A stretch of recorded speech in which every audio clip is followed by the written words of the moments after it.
I'm here today to tell you that there is a pattern with notable events and gates. It's never like, hey, your buddies are all out at the gate and they say they've got a bunch of ribeyes and whiskey.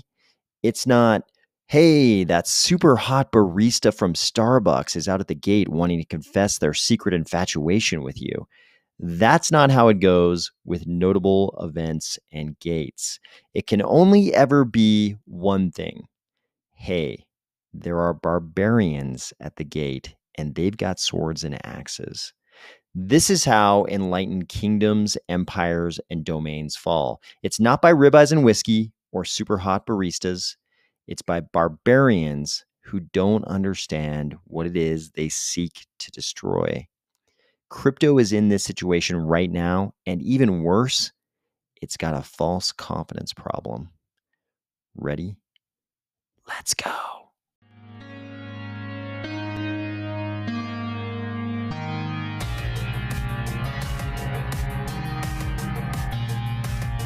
Today is one of those days where we've got a really big issue to cover. We're going to discuss the SEC reply in the Ripple case. And this is going to encompass a bunch of different issues that have to do with a possible urban myth we've held up as truth in crypto and the implications of that for the entire crypto landscape and why Cardano may be in a special place. If your first thought when you saw this image was that Gary Gensler would probably make an excellent minor boss in Assassin's Creed Valhalla, or if you're finding value in these videos each weekday, please consider delegating to the Army of Spies stake pool, ticker AOS. Okay, guys, I've been saying it in as many different ways as I possibly could for almost 2 years. We don't currently have anything to prevent the SEC from going after virtually any crypto project. We have this myth. We've had this myth in crypto for a while that decentralization was some kind of a shield. The SEC can't go after that project. It's decentralized. We're decentralized. The SEC won't go after us. We're safe. We're not a security because we're decentralized. I don't know how many times I've seen people repeat, that's not a security because it's decentralized.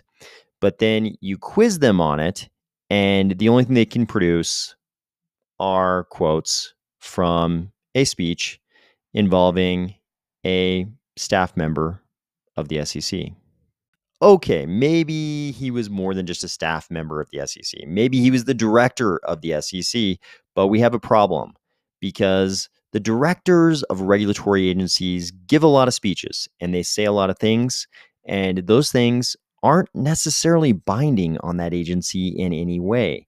They make a lot of off-the-cuff remarks, and there's nothing that dictates that the agency necessarily has to assign any precedential value to the off-the-cuff remarks of any member of their staff, including and up to the director. So there's no law that says, hey, if the director of the SEC says something, then the SEC is bound by that forever.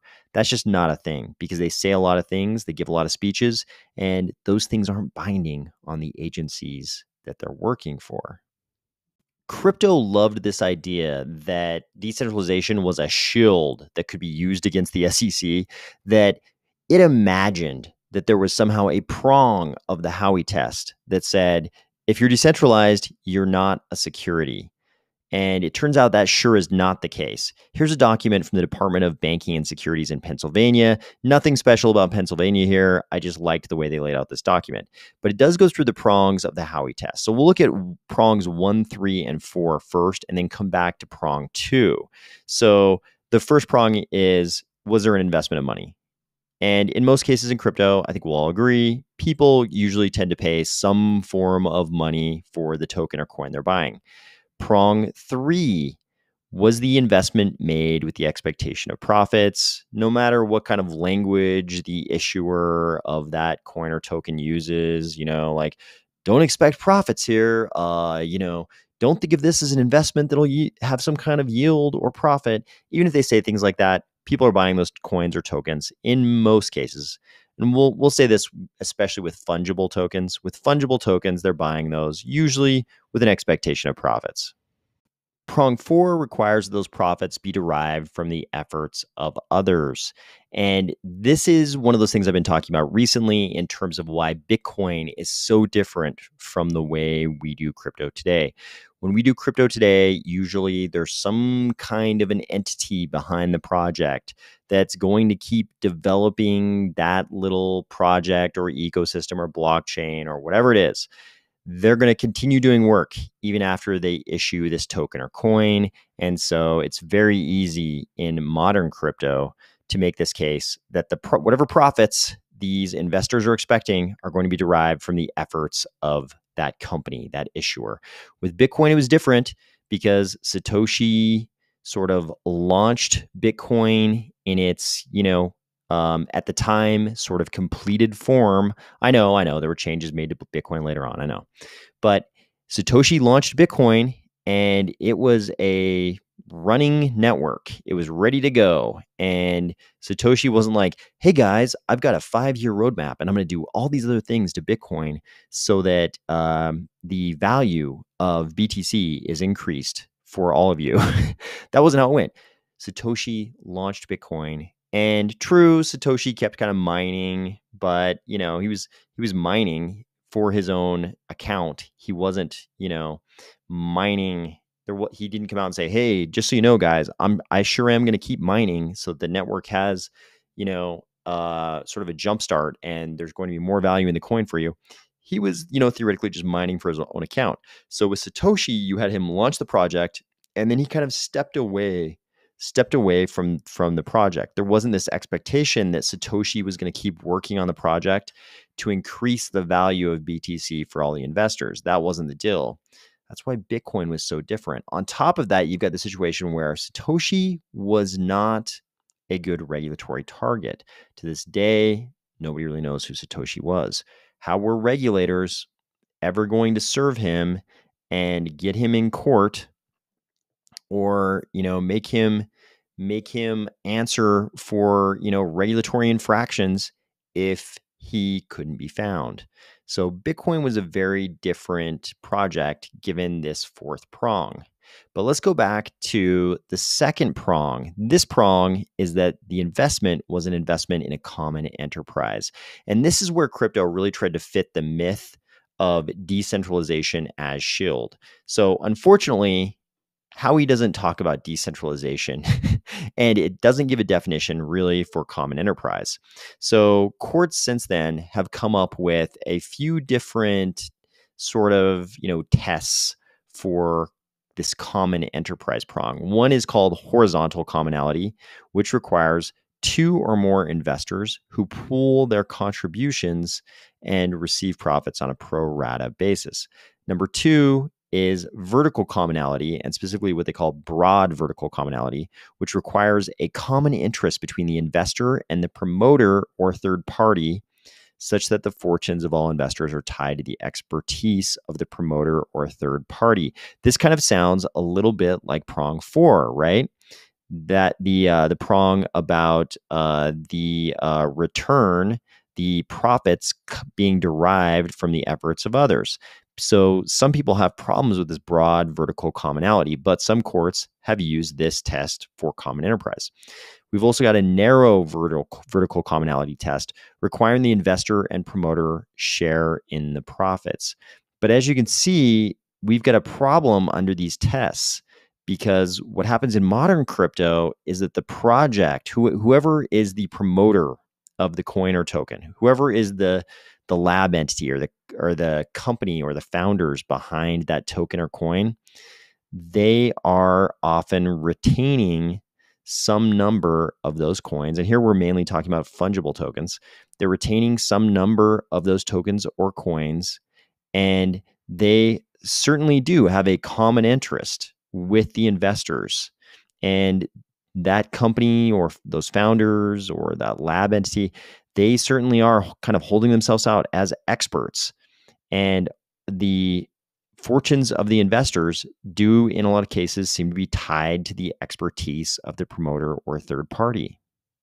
All of these things came up in the SEC's most recent reply in the Ripple case. So in this case, the SEC hasn't come out and said, okay, guys, here's why we think you're not sufficiently decentralized and you're a security. That's not how they're coming at it. Sure, that's how all of crypto is trying to, discuss, decentralization and why decentralization means Ripple is not a security, or at least, the people in the XRP army, that's what they want to discuss.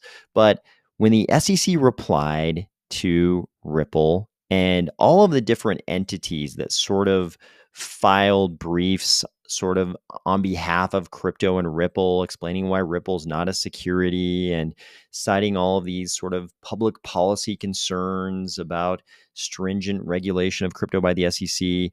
The SEC didn't care about all that. They didn't care about any of that at all. In fact, a lot of people have characterized this reply memo as being kind of brutal because the SEC doesn't really, address those concerns in any kind of a detailed manner. What do? They just go through the Howey test. Here we can see right in the table of contents.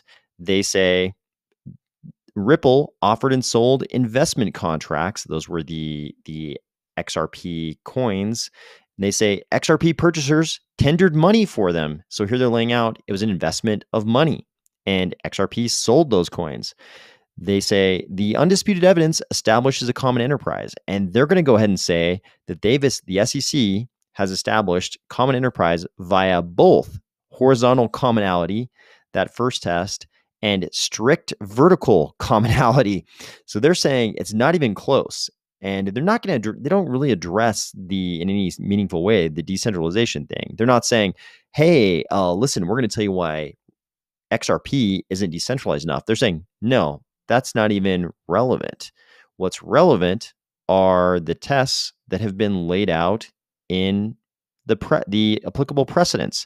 And those are this horizontal commonality test and the vertical commonality test. And we think we meet both of them.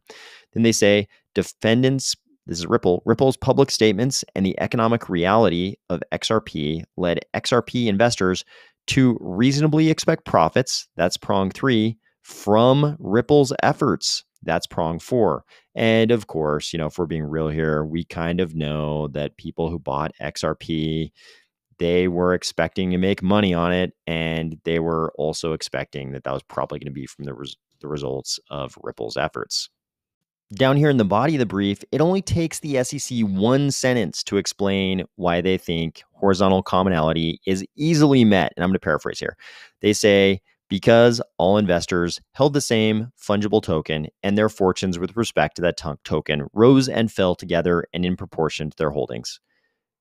Part 2, Ripple took the funds it received in payment for those tokens, pooled those funds, and spent that money on the promised efforts to promote and find uses for the token and establish and protect its trading markets. One sentence. They're like, this is it. Horizontal commonality is met. But just to add insult to injury, they also address why vertical commonality is met. The SEC does the same thing down here on vertical commonality. Takes one sentence. They say XRP investors' fortunes were also tied to Ripple's as a result of Ripple retaining a giant pile of XRP as its largest holding. Period. That's it. They've pretty much, in their minds, made their case right there. They say, hey, Ripple held on to a big pile of the tokens. Therefore, the investors' fortunes were tied with Ripple's. To explain further, they say the clear alignment of their interests establishes strict vertical commonality. The court should reject defendants' invitation to become the first in this circuit to reject strict vertical commonality. The SEC lawyers aren't stupid. They know courts are going to rely on precedent.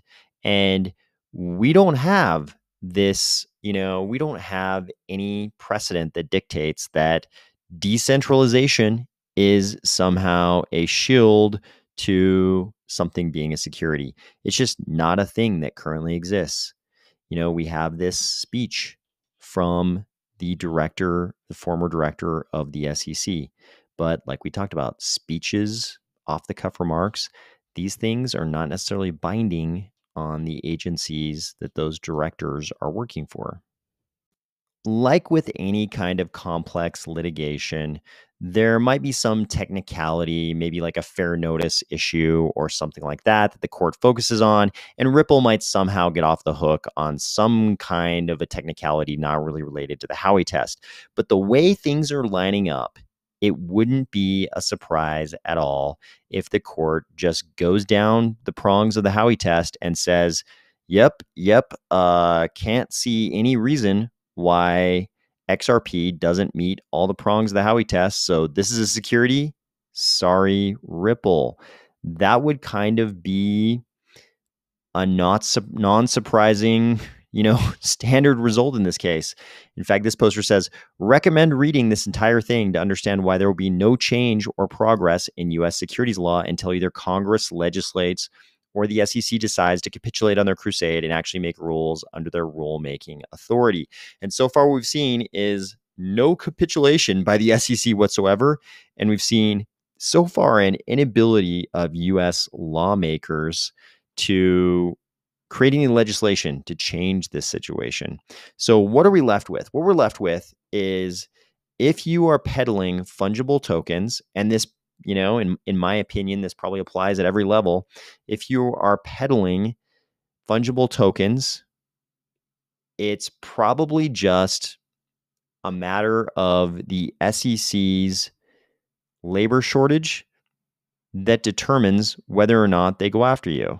There's not really any shield. There's nothing preventing the SEC from going after you if you're peddling tokens or coins, fungible tokens or coins, to American consumers. This is important because we've seen, if you're like Satoshi and you just kind of launch the project and walk away and you're completely anonymous, maybe you end up with the result that Satoshi got, where you're not really a target for the regulators. Or you can be like Cardano and not sell your tokens or coins to American consumers. Cardano did its ICO in Japan under Japanese law. That's why I've been saying since the start of this channel that the Cardano ICO was genius, because if you're not interacting with US consumers or any other US parties, the SEC isn't really concerned. If you are if you're a company on the other side of the globe and you do some kind of a securities offering in that country on the other side of the globe, and it has nothing to do with any American citizens, the SEC doesn't care. True, there are arguments you could make about the development of secondary markets and those coins originally being sold in Japan, there being a possible, reasonable expectation that a secondary market would develop in the United States, and you should have reasonably expected that American citizens would also get their hands on those. And then if people from the issuer in Japan were selling into those American markets, you could make an argument that way. But you're way better off from go if you didn't do your ICO in the United States. And that's the genius of the Cardano ICO. It was done in Japan under Japanese law. This seems to be a much better position to be in than almost every other large cap coin I can think of, aside from Bitcoin, that actually did do their ICOs in the United States. Everybody in crypto is going to be super horrified if the judge grants summary judgment for the SEC in this Ripple case. But it turns out, if you're peddling fungible tokens or coins to Americans and you're not following the Satoshi model, which pretty much none of the projects are, then there's not really anything stopping the SEC from going after you, except maybe their own staff shortages. Gary Gensler seems like he would just go after everybody if he could, but he's only got so many resources in terms of personnel.